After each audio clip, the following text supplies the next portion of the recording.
आषाढ़ मास महात्म्य अध्याय 4। यह वह मास है जब भगवान विष्णु क्षीर सागर में योग निद्रा में प्रवेश करते हैं, जब पवित्र व्रतों का आरंभ होता है और जब एक पापिनी भी मोक्ष को प्राप्त करती है।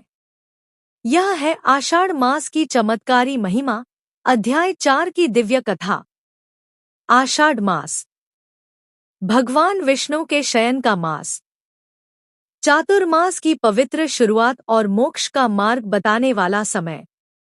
आज हम जानेंगे अध्याय 4 की वह अद्भुत कथा जिसमें एक वेश्या भी मोक्ष को प्राप्त करती है और बताया गया है देवशयनी एकादशी व्रत का दिव्य महात्म्य। हे मुनिवर, आपने आषाढ़ मास की महिमा विस्तार से बताई। कृपा कर बताएं, इस मास में कौन कौन से व्रत करने से मनुष्य पापों से मुक्त होकर विष्णु लोक को प्राप्त करता है। राजन, आषाढ़ मास का हर दिन स्वयं पुण्य स्वरूप है। विशेषकर शुक्ल पक्ष की एकादशी, जिसे देवशयनी एकादशी कहते हैं, अद्भुत है। इस दिन भगवान विष्णु क्षीर सागर में शयन करते हैं और इसी दिन से चातुर्मास आरंभ होता है। प्राचीन काल में एक नगर में पिंगला नामक वेश्या रहती थी। वह संसारिक सुखों में लिप्त थी, किंतु मन से व्यथित और अशांत थी। एक दिन संयोगवश देवशयनी एकादशी को उसका कोई ग्राहक नहीं आया। वह उस दिन अनजाने में उपवास कर सो गई। दूसरे दिन एक साधु वहां आया और कहा, हे देवी, तूने जो कल व्रत किया है वह देवशयनी एकादशी का व्रत था। तुमने अनजाने में भी पुण्य कमाया है। यह एक संकेत है, प्रभु तुम्हें बुला रहे हैं। क्या मैं भी भगवान की भक्त बन सकती हूँ?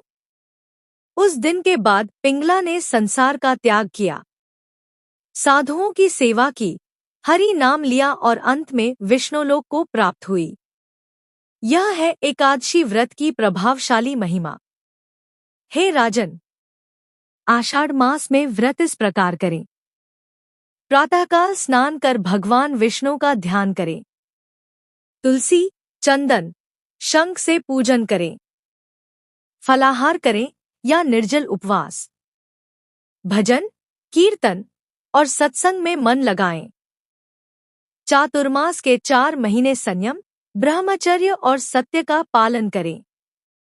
देवशयनी एकादशी से लेकर कार्तिक शुक्ल एकादशी तक चलने वाला चातुर्मास, यह साधना, भक्ति और आत्मशुद्धि का काल है।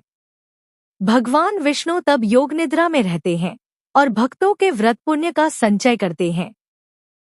जो मनुष्य इस काल में सच्चे मन से प्रभु की सेवा करता है, वह अगले जन्म में न तो दुख पाता है, न रोग, न मरण का भय।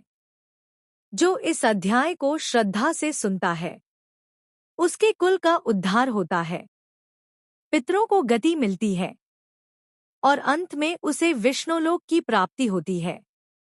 यह कथा एक वेश्या के मोक्ष की कथा हमें यही सिखाती है कि पापी से पापी भी प्रभु की शरण में आकर मुक्त हो सकता है।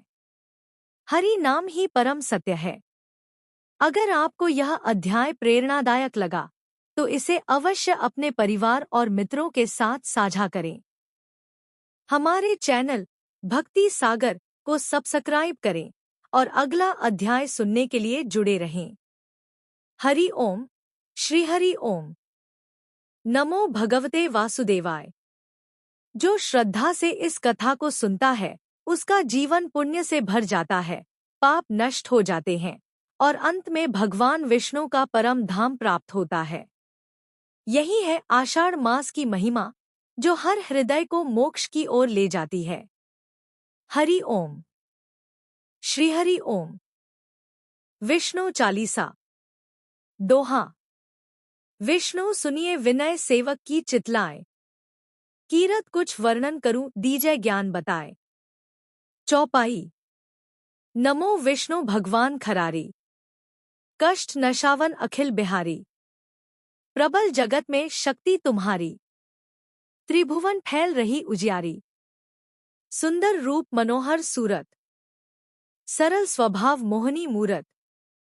तन पर पीताम्बर अति सोहत, बैजंती माला मन मोहत, शंख चक्र कर गदा बिराजे, देखत दैत्य असुर दल भाजे, सत्य धर्म मद लोभ न गाजे, काम क्रोध मद लोभ न छाजे, संत भक्त सज्जन मनरंजन, दनुज असुर दुष्टन दल गंजन, सुख उपजाए कष्ट सब भंजन, दोष मिटाए करत जन सज्जन, पाप काट भव सिंधु उतारण, कष्ट नाश कर भक्त उबारण, करत अनेक रूप प्रभु धारण, केवल आप भक्ति के कारण, धरणी धेनु बन तुम ही पुकारा, तब तुम रूप राम का धारा, भार उतार असुर दल मारा, रावण आदिक को संहारा, आप वराह रूप बनाया, हरण्याक्ष को मार गिराया, धर मत्स्य तन सिंधु बनाया, 14 रत्नन को निकलाया, अमिलक असुरन द्वंद मचाया, रूप मोहिनी आप दिखाया, देवन को अमृत पान कराया, असुरन को छवि से बहलाया, कूर्म रूप धर सिंधु मझाया, मंद्राचल गिरी तुरत उठाया, शंकर का तुम फंद छुड़ाया, भस्मासुर को रूप दिखाया, वेदन को जब असुर डुबाया, कर प्रबंध उन्हें ढूंढ नवाया, मोहित बनकर खल ही नचाया, उसी कर से भस्म कराया, असुर जलंधर अति बलदाई, शंकर से उन कीन्ह लड़ाई, हार पार शिव सकल बनाई, कीन सती से छल खल जाई, सुमिरन कीन तुम्हें शिवरानी, बतलाई सब विपत कहानी, तब तुम बने मुनीश्वर ज्ञानी, वृंदा की सब सुरती भुलानी, देखत 3 दनुज शैतानी, वृंदा आए तुम्हें लपटानी, हो स्पर्श धर्म क्षति मानी, हना असुर उर शिव शैतानी, तुमने ध्रुव प्रहलाद उबारे, हिरणाकुश आदिक खल मारे, गणिका और अजामिल तारे, बहुत भक्त भव सिंधु उतारे, हरहु सकल संताप हमारे, कृपा करहु हरि सिरजन हारे, देखूं मैं निज दरश तुम्हारे, दीन बंधु भक्तन हितकारे, चहत आपका सेवक दर्शन, करहु दया अपनी मधुसूदन, जानो नहीं योग्य जब पूजन, होय यज्ञ स्तुति अनुमोदन, शील दया संतोष सुलक्षण, विदित नहीं व्रतबोध विलक्षण, करहूं आपका किस विधि पूजन, कुमति विलोक होत दुख भीषण, करहूं प्रणाम कौन विधि सुमिरन, कौन भांति मैं करहूं समर्पण, सुर मुनि करत सदा सेवकाई, हर्षित रहत परम गति पाई, दीन दुखिन पर सदा सहाई, निज जन जान लेव अपनाई, पाप दोष संताप नशाओ, भवबंधन से मुक्त कराओ, सुख संपत्ति दे सुख उपजाओ, निज चरणन का दास बनाओ, निगम सदा ये विनय सुनावे, पढ़े सुने सो जन सुख पावे, जिसने श्रद्धा से श्री विष्णु चालीसा का पाठ किया उसके जीवन से पाप कष्ट और भय दूर हो जाते हैं। प्रभु विष्णु सबका कल्याण करें। ओम नमो नारायणाय। विष्णु वंदना से मन हुआ पावन, हरि कृपा सब पर बनी रहे। ओम नमो भगवते वासुदेवाय।